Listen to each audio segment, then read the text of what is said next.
महत्व किया आदरणीय आचार्य कर्मवीर जी जो मेरे साथ उपस्थित हैं, धर्म का प्रचार करते हैं, इसलिए विद्वान सो ही देवा कहा है, तो सर्वप्रथम विद्वान का संबोधन और बहुत ही आदर के योग्य हमारे आर्य समाज नागरिक हिसार के प्रधान भाई देवेंद्र जी की उपस्थिति अपने आप में गरिमा रखती है और उसी गरिमा को चार चांद लगा रही है हमारे महामंत्री जी आदरणीय नरेंद्र जी मिगलानी हमारे बीच में उपस्थित हैं।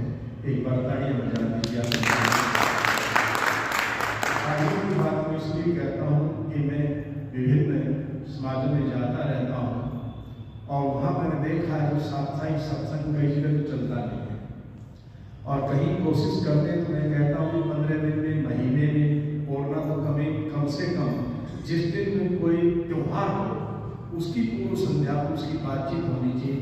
तो एक तो हमारा भी आर्य समाज है और उसमें हमने बड़ा छाट करके उनके प्रधानमंत्री को बनाया, लेकिन बुलाने से भी बड़ी मुश्किल से पहुंच पाते हैं। और एक हमारे लिए है तो जो अपने आप तैयार होकर के हमें चाकू लगा करके तैयार करते हैं, तो ऐसे पदाधिकारियों का भी यहाँ सम्मान है। विशेष एक बात तालियां बजाकर करते हैं।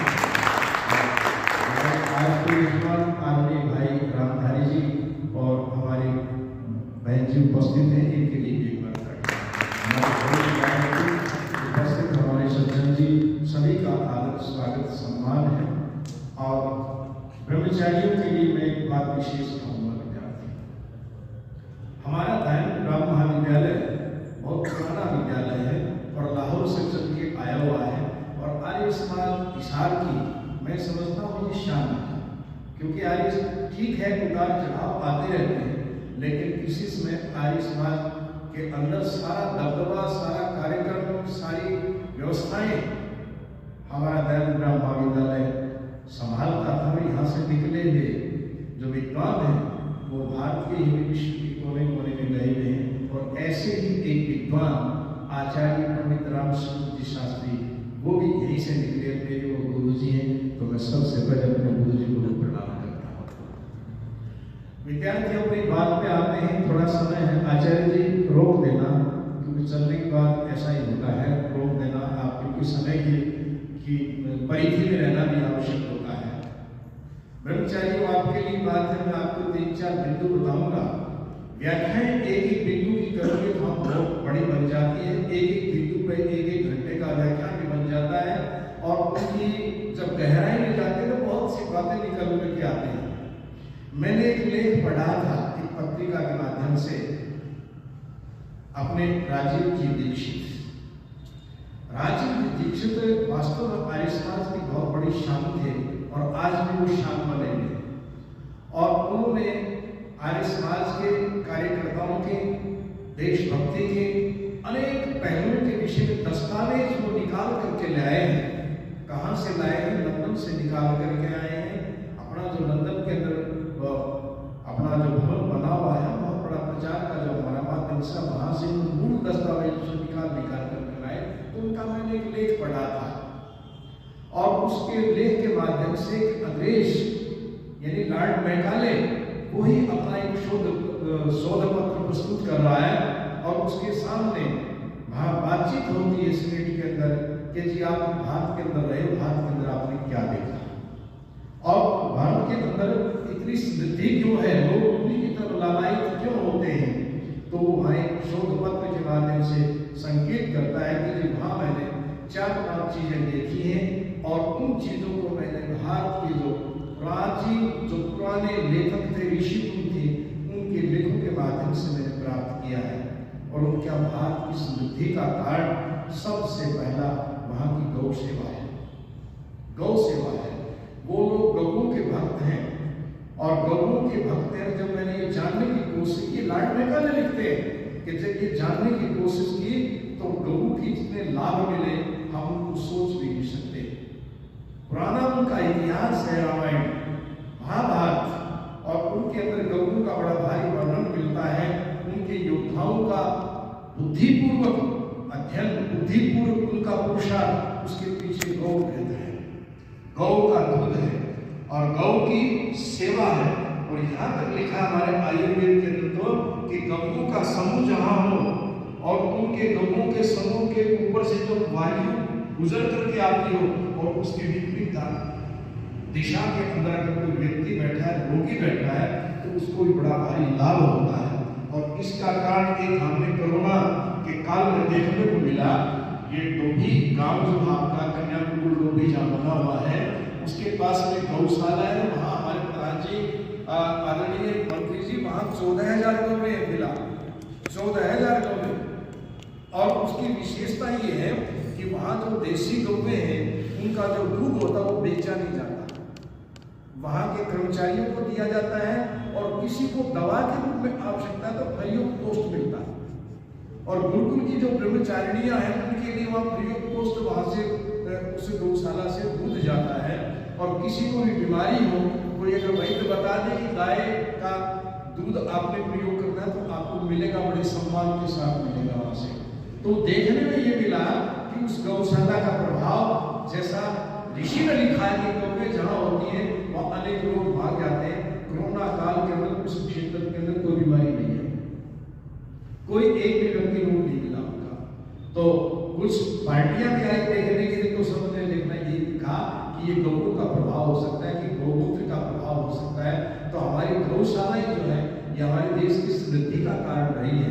इसलिए हम गौ माता की जय तो बोलते हैं बेटा, जय तो बोलते हैं, बड़ी अच्छी बात है। लेकिन गौ का पालन कई बार हम नहीं कर सकते। जैसे मैंने भी गौ रखी गाय घर के अंदर, लेकिन अच्छी प्रकार से जब उसकी देख रेख नहीं कर सका तो मैंने अपने दूसरे साथी को दे दी।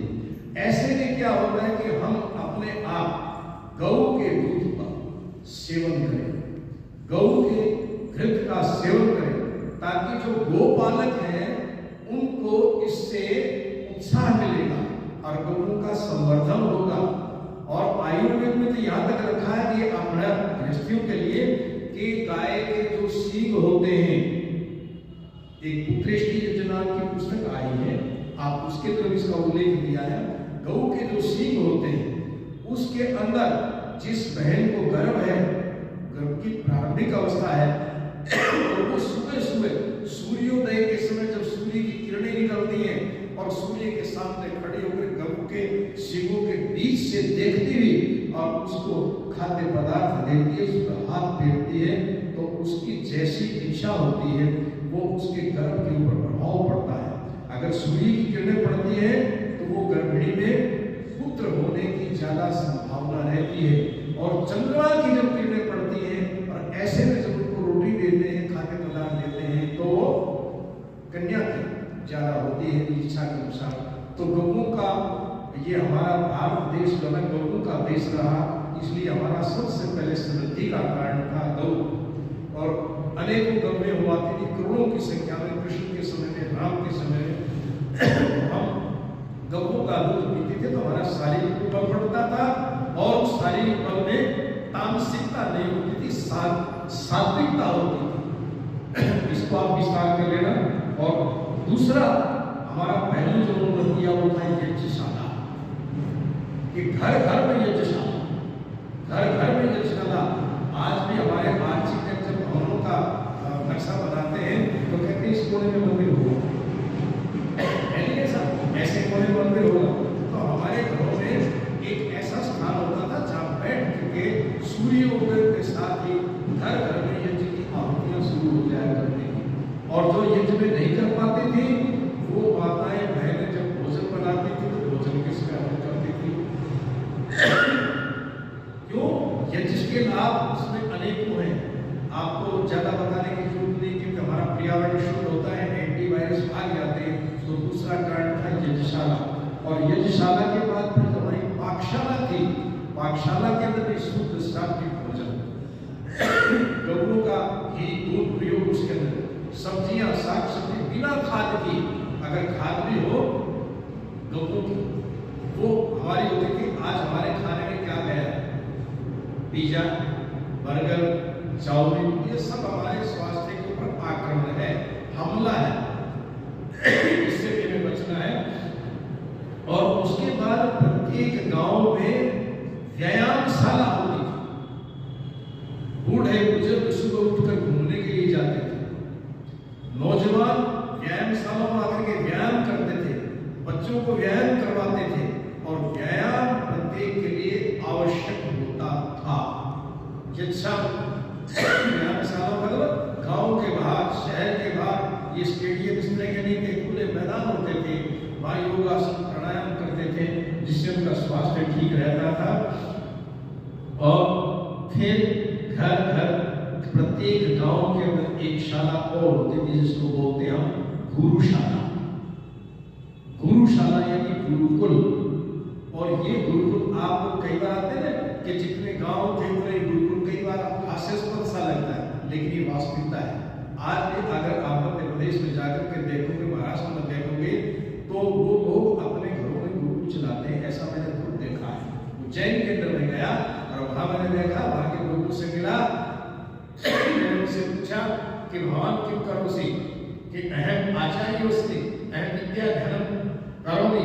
मैं कहा कस्मिन् गुरुकुले पाठयति भवान। कहता नहीं, अहम स्वयं गृहे गुरुकुलम चाहते हैं कि मैं अपने गुरुकुल घर पे ही अपना गुरुकुल चलाता हूँ।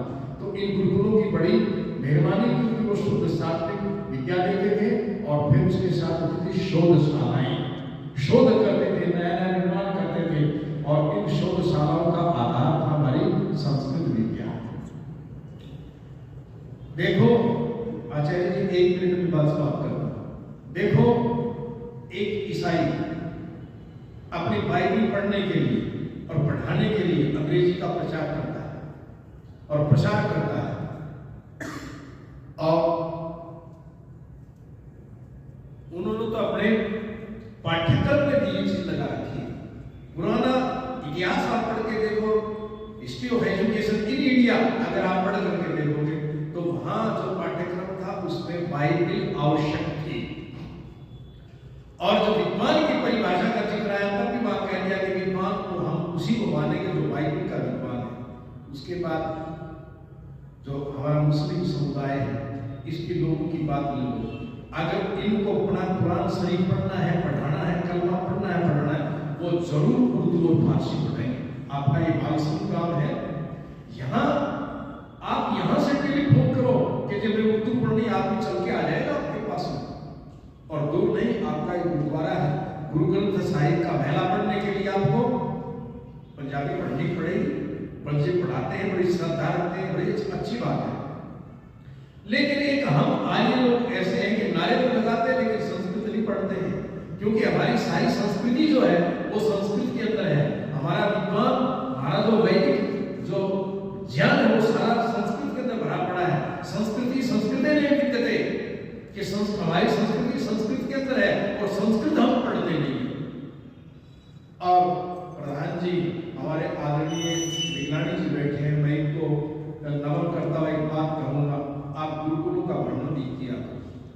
खास तौर से मैं निसंकोच कहता हूं, कई बार मुझे इस बात का भुगतान भी करना पड़ता है कि हमारे गुरुकुलों की दशा, हमारे हिसार के गुरुकुलों की दशा कोई ज्यादा अच्छी नहीं है।